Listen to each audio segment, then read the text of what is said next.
আসসালামু আলাইকুম। ওয়ালাইকুম আসসালাম। বসো। বাবা, হুম। ও ঈশান। হ্যাঁ, সে তো দেখলাম। কি করো তুমি?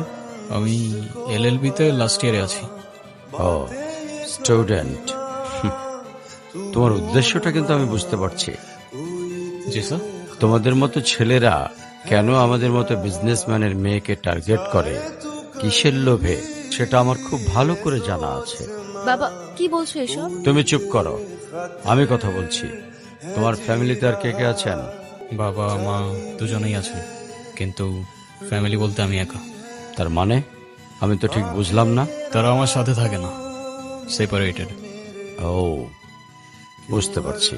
তা প্রবলেমটা কার ভেতরে? বাবা মাকে ছেড়ে চলে গেছেন নাকি মা বাবাকে? আপনি ঠিক কি মিন করতে চাচ্ছেন আমি ঠিক বুঝলাম না sir.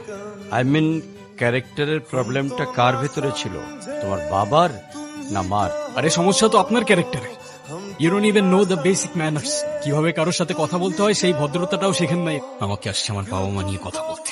R what you mean ভাই, তোমার মতো ছেলে? হ্যাঁ, কি টার্গেট করছি আমি? আপনার টাকা? অবভিয়াসলি, তা নয় তো কি। আপনার হয়তো আমার ব্যাকগ্রাউন্ড সম্পর্কে ধারণা নেই স্যার।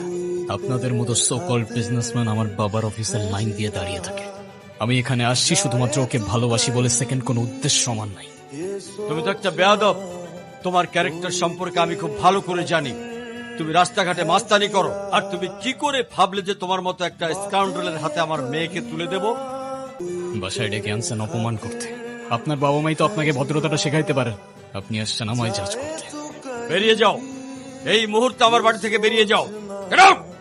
আপনি যদি মনে করেন আপনি চিৎকার করে আমাকে দমায় রাখতে পারবেন, then I can make more noise. Ishaan, तू जहाँ जा